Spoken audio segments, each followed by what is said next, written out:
Nosso assunto de hoje é a lei do cheque. Lei 7357 de 85, tá? É uma lei bem pequenininha, gente. São 71 artigos apenas, tá? É uma lei pequenininha, uma lei fácil de estudar, muito tranquila, inclusive porque é uma coisa mais comum do dia a dia da gente, né? Eu digo que a gente, assim, ó, no dia a dia não usa mais muito cheque. Nós estamos muito com cartão de crédito, muito com fazer débito, pagamento online, essas coisas todas. Mas para as empresas, o cheque ainda é bastante utilizado, viu? Bastante utilizado. Não se engane, não pense você que o cheque, ele tá muito em desuso, porque não tá, não. Tá? E olha, cheque é um título de crédito típico, tá? Só pra gente lembrar, eu tenho 4 tipos de títulos de crédito típicos, certo? Por quê? Porque eles têm leis próprias, leis específicas e não são regulados pelo Código Civil. Não são regulados, preste atenção. Se você entrar lá no artigo 903 do Código Civil, você vai ver que diz assim lá no artigo, mais ou menos isso, né? Aplicam-se aos títulos de crédito, neste capítulo, quando não houver lei específica. E os nossos 4 têm. Nota promissória e letra de câmbio tem a LUG, a lei de duplicatas, né? E a lei do cheque, que é o que nós vamos estudar hoje. Portanto, é um título de crédito. E aí, dentro das classificações de título de crédito, nós vamos começar assim. Primeiro, o conceito dele. O que é o cheque? O cheque é uma ordem de pagamento à vista. Ordem de pagamento à vista. Quando eu estou frisando isso, o que eu quero dizer para você? Não existe na lei do cheque a história do cheque pré-datado ou pós-datado. Isso não existe na lei do cheque, tá? Isso é invenção de brasileiro. Essa história de cheque pré-datado, cheque pós-datado, é invenção de brasileiro, não está na lei. O que isso significa? Isso significa que se você for lá fazer uma compra 30, 60, 90 e pagar com cheque, e o teu credor que recebeu o cheque no dia seguinte for para o banco e houver saldo na sua conta corrente, ele vai receber o dinheiro e o banco vai pagar. E o banco não tem nada com isso, nada. Aliás, o banco tem a obrigação de pagar, certo? Porque ele é uma ordem de pagamento à vista, ok? Primeira coisinha que a gente aprendeu. Só que aí, claro, né? Nós começamos. E tudo vai nos costumes do Brasil. Tudo. Toda a legislação vai em usos e costumes. Acostumamos a passar cheque pré-datado. Pós-datado, né? Começamos a passar cheque pós-datado. Pós-datado, 30, 60, 90, 120. E isso criou um costume no Brasil. Criou um costume. Já que criou um costume, as pessoas foram colocando os cheques pós-datado na rua. E aí os credores, por sua vez, foram depositando os cheques antes da hora. Claro que isso ia parar na justiça. Qual é a dúvida? Isso foi parar na justiça. Tanto foi parar na justiça de forma repetida que o STJ sumulou, verbete de súmula 370 do STJ, dizendo que, eu até escrevi aqui para você, caracteriza dano moral a apresentação antecipada do cheque pré-datado. Sim, curto e grosso, caracteriza dano moral a apresentação de cheque pré-datado. O que é isso? O que o STJ entendeu? Houve uma quebra de confiança. Se eu confiei em lhe entregar um cheque pré-datado, você deveria ter cumprido com o combinado comigo. Já que você não cumpriu, houve uma quebra de confiança e gera indenização por dano moral em ré ipsa, tá? O que vem a ser em ré ipsa? Eu não preciso provar o dano, nada. Eu não preciso provar aquela dor íntima, aquela coisa que me abalou, nada disso. Dano moral em ré ipsa. Depositou o cheque antes da hora, é dano moral e acabou-se. Tá sumulado pelo STJ, súmula 370, certo? Mas muito bem, vamos passar para frente. O cheque, por ser um título de crédito, ele tem aquelas 4 classificações do título de crédito, que todos eles têm. Todos os títulos se classificam quanto à estrutura, quanto à causa, quanto ao modelo e quanto ao modo de circulação. Lembra disso? São 4 classificações para os títulos de crédito, ok? Então, quanto à estrutura, eu já disse para você que o cheque é uma ordem de pagamento. Eu tenho 2 tipos de estrutura. Eu tenho promessa de pagamento e ordem de pagamento. O cheque é uma ordem de pagamento. Sempre que eu falar em ordem de pagamento, o que você precisa se lembrar para a hora da tua prova? 3 situações jurídicas que se criam nessa emissão de cheque, né? Eu tenho 3 figuras circulando aí, sempre que for uma ordem de pagamento. Porque ordem de pagamento é eu mando alguém pagar. Eu sou o emitente, o sacador, mando que o sacado pague ao beneficiário. Então, eu tenho sacador ou emitente, tanto faz, né? A tua prova pode cobrar tanto um nome quanto o outro. Eu tenho sacado, que é lá a instituição financeira, e eu tenho o beneficiário ou tomador. A prova também pode dizer de um jeito ou de outro, ok? Ordem de pagamento gera 3 situações jurídicas. Eu mando que o banco pague. Claro, o banco vai pagar se tiver saldo na conta, né? Se não tiver, ele não tem obrigação nenhuma. Mas é uma ordem de pagamento.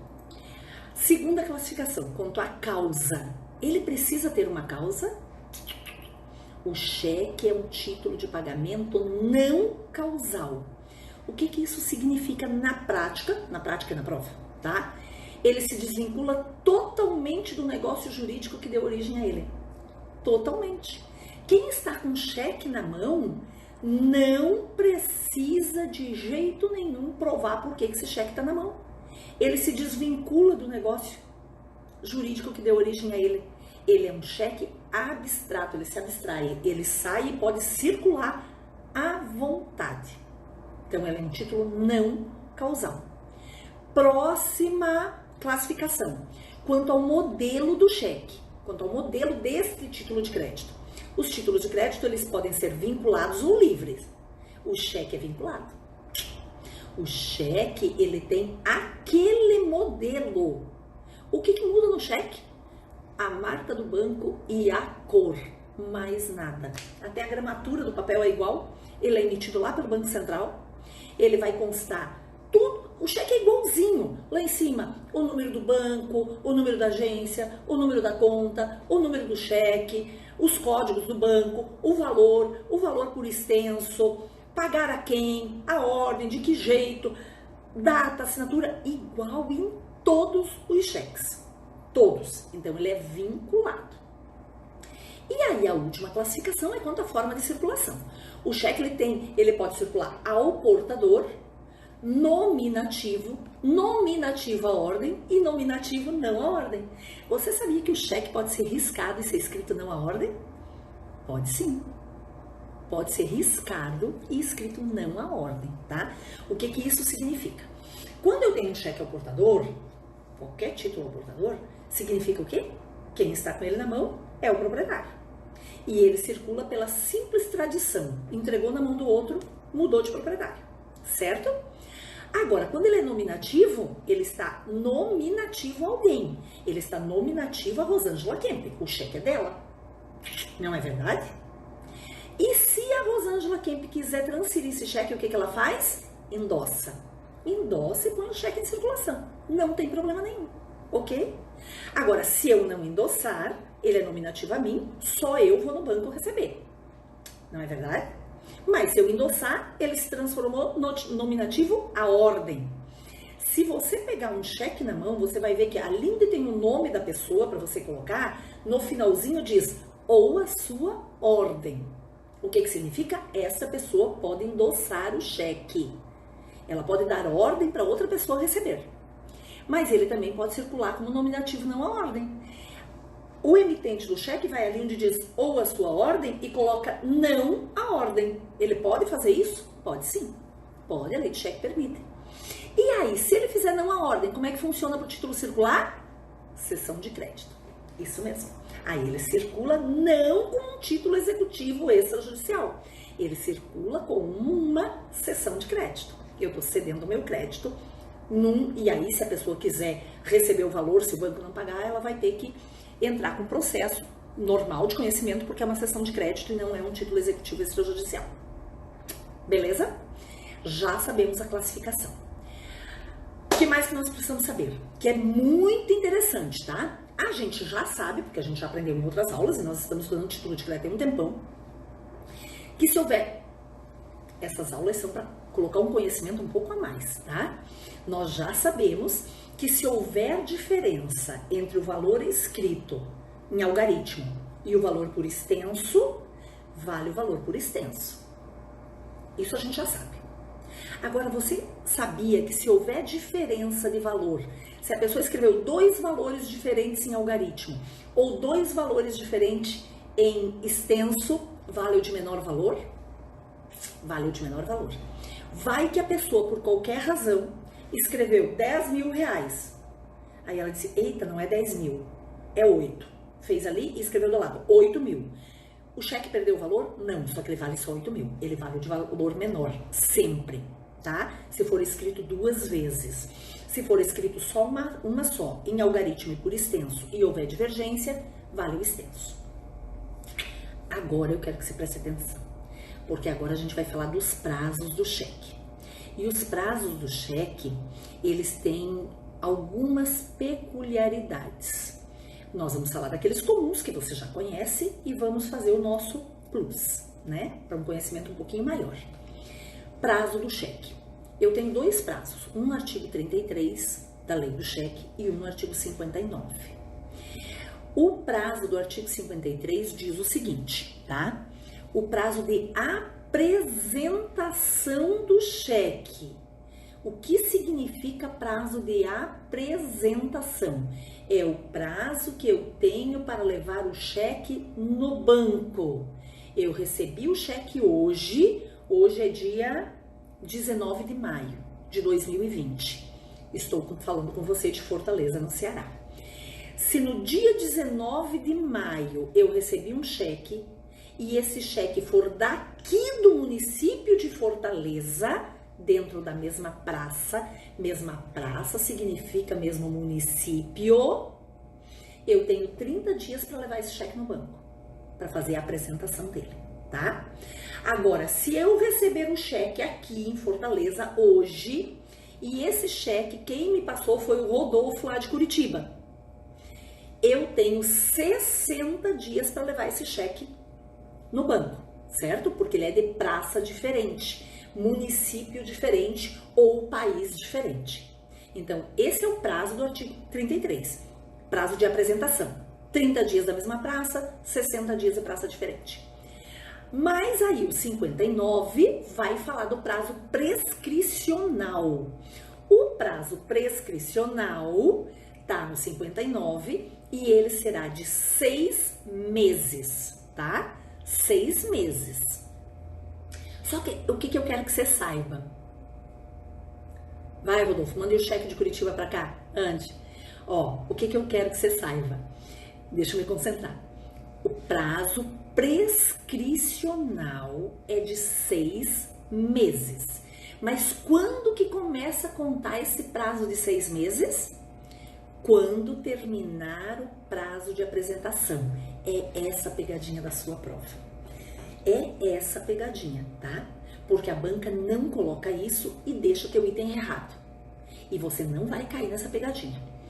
Eu tô aqui em Fortaleza e o cheque que eu recebi é de Fortaleza, né? Então, 30 dias para levar ao banco. Passou os 30 dias, eu guardei o cheque na gaveta, não me lembrei, não levei ao banco. Perdi o direito de cobrar o cheque? Não perdi. Eu tenho mais 6 meses. Mais 6 meses que começa a contar quando terminou os 30 dias. Então, a data de emissão, 30 dias, começa a contar os 6 meses. O cheque era de outra praça, de outro município ou do exterior, foi passado em outro lugar. 180 dias, contado quando terminar os 60 do prazo de apresentação. Terminou os 60 hoje, amanhã começa a contar o prazo de prescrição de 6 meses. Certo? Prazos são muito importantes, muito importantes, tá? Mas, passou os 6 meses. Eu não levei no banco. Esqueci. Como é que eu vou fazer para receber esse cheque? Perdi o valor? Não, eu ainda tenho uma possibilidade que é fazer uma ação monitória. Eu posso sim fazer uma ação monitória depois que passou os 6 meses, tá? Mas aí eu tenho uma súmula do STJ que eu coloquei aqui para você, súmula 503, dizendo assim, ó. O prazo para... Tô lendo a súmula, tá? O prazo para ajuizamento da ação monitória em face do emitente do cheque sem força executiva, o que significa sem força executiva? Já prescreveu, é quinquenal a contar do dia seguinte à data de emissão estampada na cártula. Então, lá embaixo tá a data, né? 19 de maio. De 19 de maio a contar 5 anos, existe a possibilidade de uma ação monitória do título que não foi apresentado nem no prazo de apresentação, nem no prazo prescricional, tá? Sumulado pelo STJ. Lembra que isso aqui caiu na prova de juiz, eu não vou lhe dizer, eu acho que do Ceará, que ano passado, caiu essa súmula aqui, falando do prazo quinquenal da ação monitória no cheque, certo? Próximo tópico, protesto. Desde que eu tô falando sobre títulos de crédito com vocês, eu já disse que o protesto não é necessário. Não é necessário. Claro que tem exceções. Claro, a gente estudou direito, né? Se não tivesse o salvo C, não era direito. A duplicata sem aceite e sem devolução tem que ser protestada. Agora, no caso do cheque, eu preciso protestar o cheque para uma ação de execução? Em regra, não. Em regra, eu não preciso. Aquele carimbinho no banco, dizendo que o cheque voltou sem provimento de fundos, é o suficiente para eu comprovar a mora do devedor, tá? E aí eu entro com processo de execução de título extrajudicial baseado nisso. Se eu estiver movendo, aí vem o salvo C, se eu estiver movendo uma ação de execução contra o emitente ou o avalista do emitente, aí eu não preciso protestar.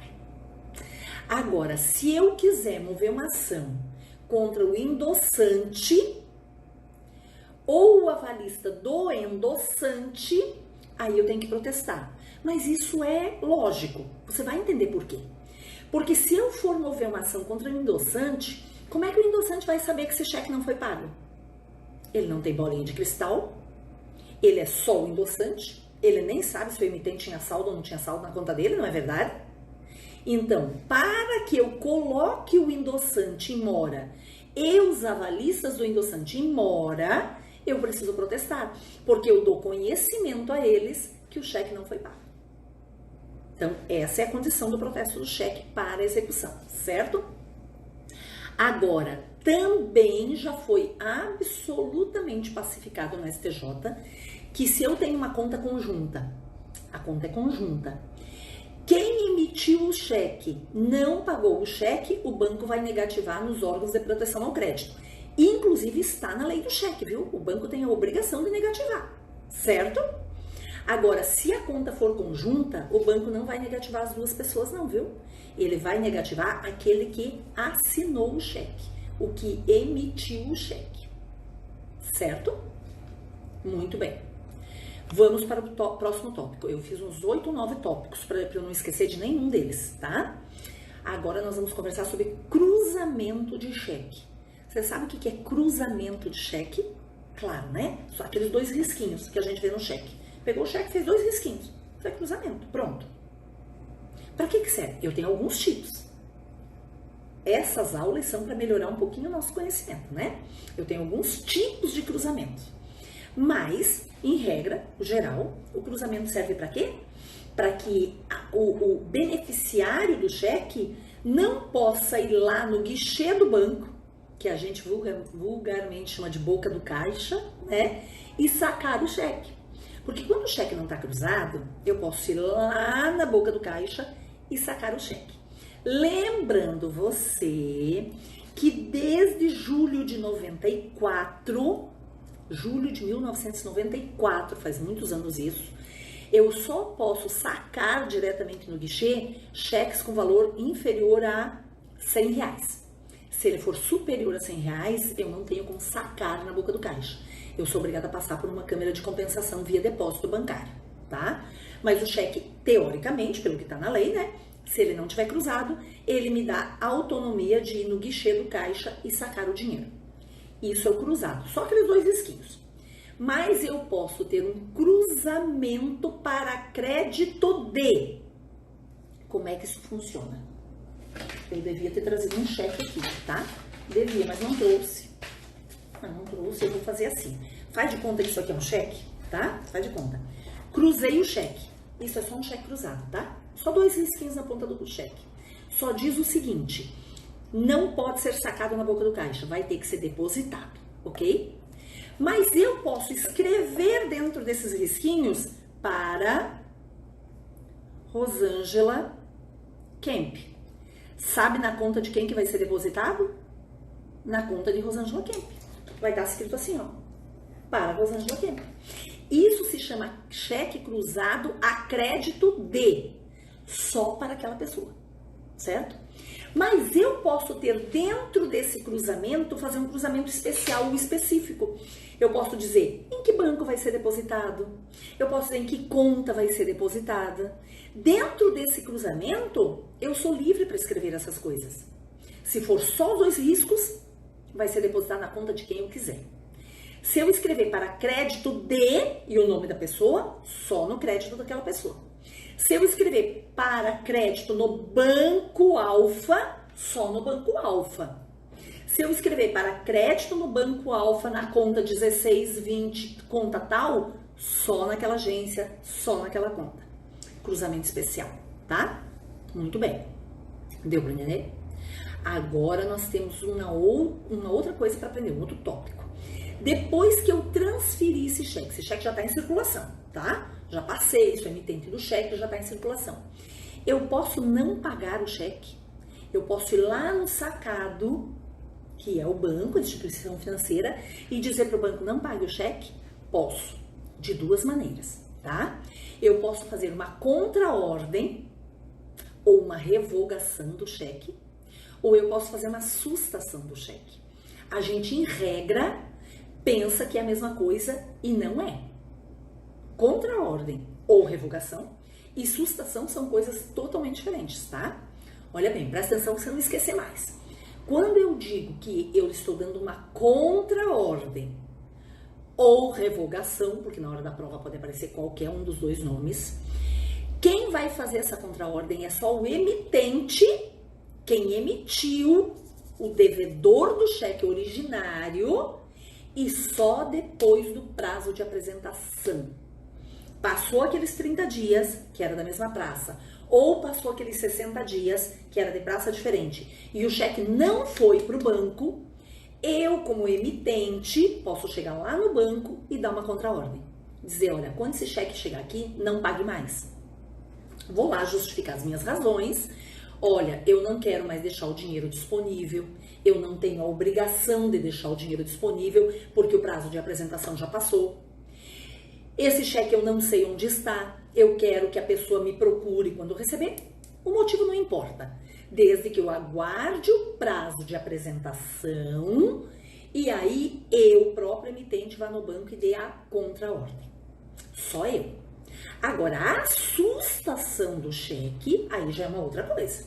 A sustação do cheque eu posso dar por furto, por roubo, por extravio, e aí não preciso mais ser eu. Aí posso ser eu que emiti o cheque e também pode ser o beneficiário do cheque. E aí não preciso esperar o prazo de apresentação. Imagine a situação hipotética. Eu passei um cheque para o Francisco, que chegou atrasado na aula, passei um cheque para o Francisco, e o Francisco, que é o beneficiário do cheque, ele extraviou o cheque. Ou ele foi furtado, ou ele foi roubado. Ele pode correr no banco e pedir para que o sacado, o banco, não pague aquele cheque. Agora, você tem que se lembrar que se o cheque foi furtado ou roubado, exige boletim de ocorrência, tá? Exige boletim de ocorrência. Se for extravio, não. Se for extravio, chega lá no banco, explica as razões naquele formulário do banco direitinho e pronto. O cheque vai ser sustado. Agora, se for furto ou roubo, aí vai exigir boletim de ocorrência, tá? Quantos tópicos eu tenho? Eu tenho só mais um tópico antes de começar as questões, que eu tô um pouco preocupada com o horário, tá? Mas outro tópico que eu trouxe pra gente conversar foi sobre os tipos de cheque. Tipos de cheque, tá? O cheque comum é esse que nós temos, que eu passo aí e eu sou o emitente, você é o meu beneficiário e o sacado é o banco onde eu tenho conta corrente. Cheque comum, tá? Agora, eu tenho um tipo de cheque que se chama cheque administrativo. O que é um cheque administrativo? Cheque administrativo é o cheque emitido pelo próprio banco. O sacador, o emitente do cheque, é o mesmo banco que é o sacado, certo? Vou te dar um exemplo e você vai entender, não se preocupe, tá? Imagine você a situação hipotética que eu vou sair para comprar um carro. Vou sair para comprar um carro, tô estribada, passou a pandemia, tô com um monte de dinheiro no bolso, mas eu não quero sair com o dinheiro. Eu não quero sair com o dinheiro. É perigoso, não sei o quê. Eu posso ir no banco, olha que situação engraçada, e comprar um cheque do banco. Eu posso ir lá no banco, pegar aqui 80 mil reais, que eu vou sair para comprar um carro, levo no banco, entrego os 80 mil reais para o banco e o banco me dá um cheque dele. Aí, em vez de eu sair com dinheiro, eu saio com o cheque administrativo do banco e vou lá e compro o meu carro. Segurança para mim, que não tô saindo aí com o dinheiro no bolso, né? Segurança para quem vai receber, porque o cheque é do próprio banco, né? Foi o próprio banco que emitiu, é o banco responsável pelo pagamento. Isso se chama cheque administrativo. Cheque emitido pelo próprio sacado, pelo próprio banco, tá? Aí eu tenho um outro tipo de cheque que se chama cheque visado. Cheque visado. Eu vou passar um cheque para você de uma compra, vou lá comprar um carro, nos mesmos 80 mil reais que eu quero comprar um carro. E vou pagar agora com cheque meu, não é do banco, não é administrativo, um cheque meu comum. Provavelmente o vendedor não vai querer aceitar o meu cheque. Porque ele vai dizer, peraí, será que esse cheque tem saldo? Cheque não é mais um título que se use nesses negócios do dia a dia, né? O que eu posso fazer? Eu não tô com os 80 mil lá na minha conta? Tô, né? Eu vou lá no banco e peço pro banco visar o meu cheque. O que o banco vai fazer? Ele vai dar a garantia para quem está recebendo que aquele valor de 80 mil está na minha conta reservado para aquele cheque. E olha o que eu vou lhe dizer. Eu passei o cheque de 80 mil para comprar o carro, visado pelo banco. O banco pegou o quê? Os meus 80 mil que estavam lá na conta, reservou. Se amanhã chegar um cheque de 200 reais e não tiver 80.200 reais, o banco vai devolver o cheque de 200 reais. Vai devolver dizendo que não tinha saldo na conta. Por quê? Porque aqueles 80 mil estão visados. Eles estão reservados para aquele cheque específico, tá? Isso é cheque visado. E cheque especial, que é um outro tipo de cheque, que é o mais comum, né? Que a gente já conhece muito, é quando a gente está usando o dinheiro do banco.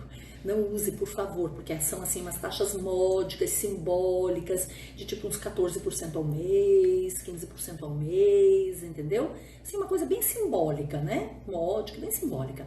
Que é o cheque especial, que é quando o banco deixa à disposição do seu correntista um valor pré-fixado em contrato, porque caso ele não tenha saldo na sua conta, ele pode se utilizar desse valor, que é um crédito fornecido pelo banco, tá? Cheque especial e, claro, o banco vai cobrar a taxinha simbólica dele, né?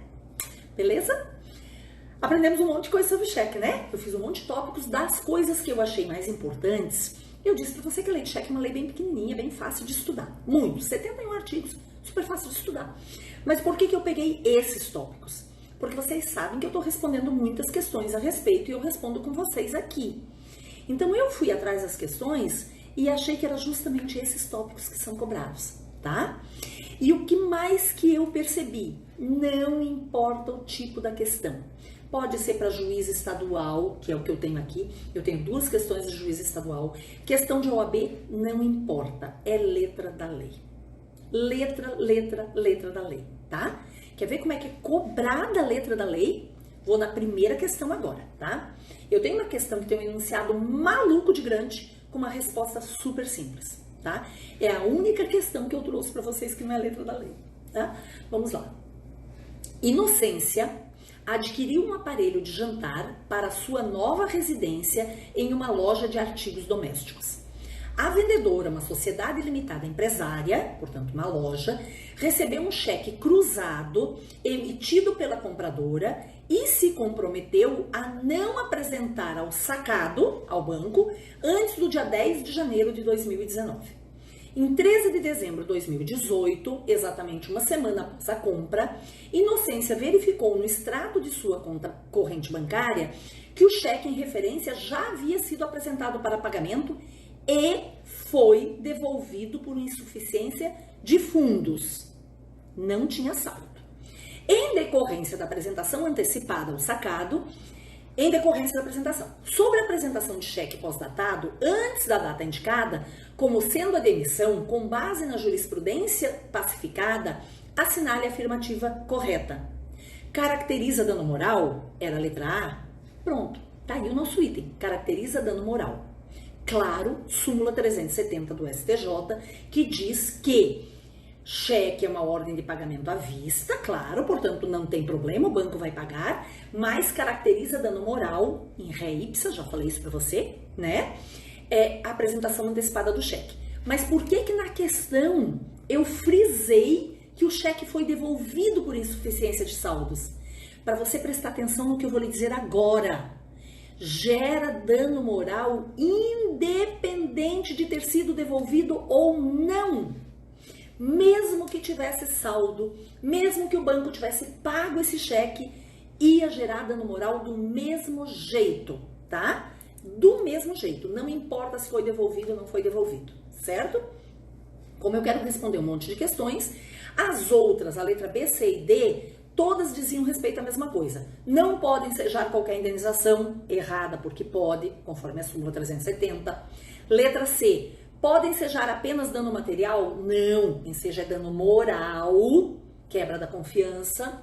E a D, pode ensejar indenização apenas se o cheque não for cruzado. Nada a ver, entendeu? Absolutamente nada a ver. Estou agilizando para responder as outras porque eu estou querendo responder muito as outras, tá? Item, questão número 2, tá? Em relação ao foi para uma prova de juiz, essa que eu vou ler agora, viu, do ano passado.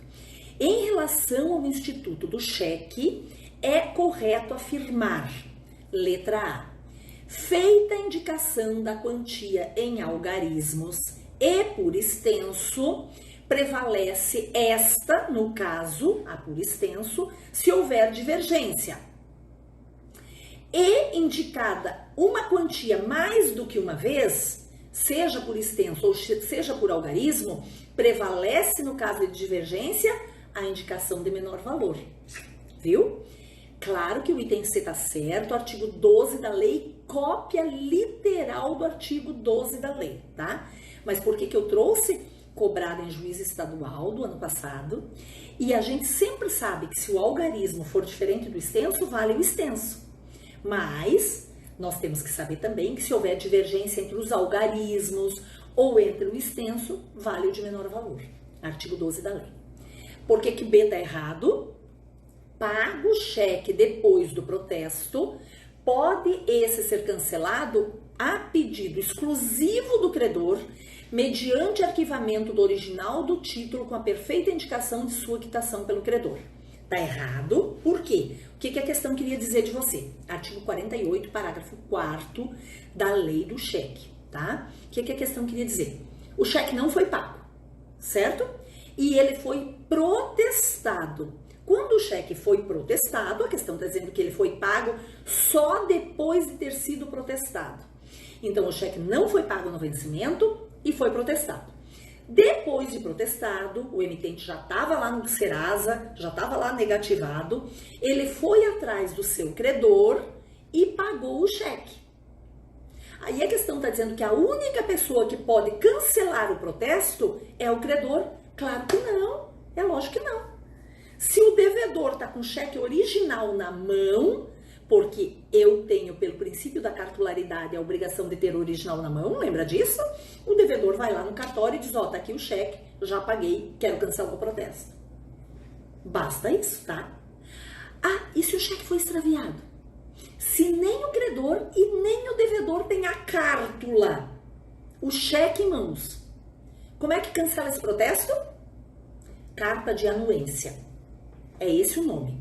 O credor vai receber o valor do cheque e vai fazer uma carta ao cartório, que se chama carta de anuência, dizendo que aquele cheque de vencimento dia tal, no valor de tal, do credor número tal, do devedor número tal, ele, credor, recebeu o dinheiro e não tem mais nada para cobrar do devedor, que o devedor não deve nada mais para ele e que ele autoriza o cancelamento do protesto. Pode ser feito com essa carta de anuência? Pode também, tá? Então estava errado nosso item B. Por que o C está errado? O C diz assim: o pagamento do cheque pode ser garantido no todo ou em parte por aval, prestado por um terceiro. Claro. Eu posso ter aval parcial? Claro. Eu posso ter aval simultâneo? Posso. Posso ter aval sucessivo? Posso. A gente já estudou tudo isso na aula de aval, lembra? Então, o pagamento do cheque pode ser garantido por aval, no todo ou em parte. Até aí tá certo. Inclusive o sacado, inclusive o banco. O banco pode ser avalista? Pode não. Ou mesmo por signatário do título, devendo o aval ser lançado obrigatoriamente no anverso do título. Eu já disse para vocês que esse obrigatoriamente não existe, né? O aval, ele é no anverso do título, ou seja, na frente do título. E se ele for na frente do título, basta a assinatura. Agora, se por um acaso ele for no verso do título, o que eu preciso fazer? Escrever que é por aval, porque senão vai ficar parecendo endosso. Lembra disso da nossa aula de aval? O aval pode ser tanto na frente quanto atrás. Se for no anverso, basta a assinatura. Se for atrás, eu tenho que escrever que é por aval, tá? Com indicação expressa do emitente. Também não preciso da indicação expressa do emitente. Basta a assinatura, não é verdade? Então, eu tinha 3 erros no item. O banco não pode ser avalista, não é obrigatório ser no anverso e eu não preciso colocar mais nada, basta a assinatura. Certo? Por que o D está errado, então? Letra D. O emitente ou o portador podem cruzar o cheque. Pode. O emitente ou o portador. O cheque está sem cruzar. Cruzar é só fazer os 2 risquinhos, né? Tanto eu que emiti o cheque, quanto a pessoa que recebeu pode fazer. Mediante a oposição de 2 traços paralelos no anverso do título. Perfeito. Podendo o cruzamento especial ser convertido em geral? Claro que não. É o contrário. Qual é o cruzamento geral? É aquele que eu só faço os 2 tracinhos, não é verdade? Eu não escrevo nada dentro. Esse é o geral. Se eu tenho um só com os 2 tracinhos, eu posso converter em especial, não posso? Posso pegar dentro dos 2 tracinhos e dizer para crédito da Rosângela Kemp ou para depósito no banco tal. Era geral, converti em especial. Agora, se ele já era especial, como é que eu converto em geral? Impossível, não posso, tá? Se tá escrito para pagamento no banco alfa, eu não posso riscar e transformar em geral. Ok? Tava o erro. E a unitilização, eu gaguejei na palavra, do cruzamento, somente poderá ser feita pelo emitente mediante declaração no verso do título. Gente, isso eu não sei nem de onde que o examinador tirou, porque o cruzamento ele não pode ser inutilizado, viu? Por ninguém. Cruzou, cruzou. Não volta atrás, tá? Não tem como eu apagar, pegar uma borracha e apagar o cruzamento, ok? Então, tava aí o erro da nossa questão. Eu queria fazer mais uma. Dá, né? Rapidinho. Essa também foi para juiz. Eu acho. Essa aqui para juiz do Ceará do ano passado. Essa que eu vou ler agora, a 4ª que eu tinha feito, foi para juiz do TJ do Ceará de 2019, tá? Sobre o cheque, é correto afirmar que, letra A morte do emitente do cheque ou a sua incapacidade superveniente, a emissão invalida os efeitos do cheque. Não, não invalida, viu? Eu passei um cheque, o cheque tá circulando, tá dentro do prazo de apresentação, tá tudo direitinho. E eu faleci, né? Eu faleci. O meu cheque continua valendo e o banco vai pagar, e se o banco não pagar, os meus herdeiros vão ter que pagar, não invalida o cheque, certo? Letra B. O cheque é transmissível por via de endosso, total ou parcial. Existe endosso parcial? Eu posso rasgar o cheque? Te dou só um pedacinho e fica outro pedacinho? Claro que não. O que existe parcial é o aval. O aval pode ser parcial. O cheque é de 10 mil reais. Eu vou avalizar só 5? Pode? Claro que pode. Agora, endosso não existe parcial. Por quê? Porque quando eu endosso, eu estou transferindo o direito para a pessoa. Não tem como eu rasgar o cheque da sua metade para a pessoa. Não existe, tá? Não cai nessa pegadinha. Tava errado, então. A letra C. As obrigações contraídas no cheque são autônomas e independentes. Claro que sim. Tá no artigo 13 da lei, mas você nem precisava ter lido a lei para saber. Porque nós já estudamos nos princípios do título de crédito que eu tenho o princípio da cartularidade, eu preciso ter o cheque, eu não posso chegar no banco para receber se o cheque não estiver na minha mão, cartularidade. Literalidade, o cheque de 5 mil eu não posso chegar no banco e cobrar 10, porque tem que ser o que está escrito no cheque. E as operações feitas no cheque, elas são autônomas e independentes entre si. Eu não posso nem sequer opor exceções pessoais ao terceiro de boa-fé, e se um aval for nulo, o outro não é, porque as obrigações são autônomas entre si, tá? Muito bem, já sabemos que era a letra C, portanto a letra D tá errada, vamos tentar descobrir por quê, né? A letra D dizia assim: a assinatura do emitente do cheque deve ser de próprio punho, sendo vedada a utilização de chancela mecânica. Não, eu posso ter assinatura eletrônica no cheque, viu? Isso tem previsão também no artigo 1º da lei. O cheque contém, parágrafo único, está dizendo que pode ser a assinatura do emitente do seu mandatário, né, se tiver uma procuração, e ela também pode ser por chancela mecânica, tá? Pode ser. Eu posso ter assinatura por certificado digital, chancela mecânica feita no banco. Feito? Beleza assim? Muito bem, nossa aula hoje foi um pouquinho mais extensa, mas é uma aula deliciosa, né? Eu adoro estudar lei de cheque. Adoro, adoro, adoro, porque é muito simples, é muito fácil. E se na sua prova vai cair direito empresarial, vai cair questão sobre cheque, tá? Então estude a lei, bem bonitinha, bem curtinha, bem fácil, tá?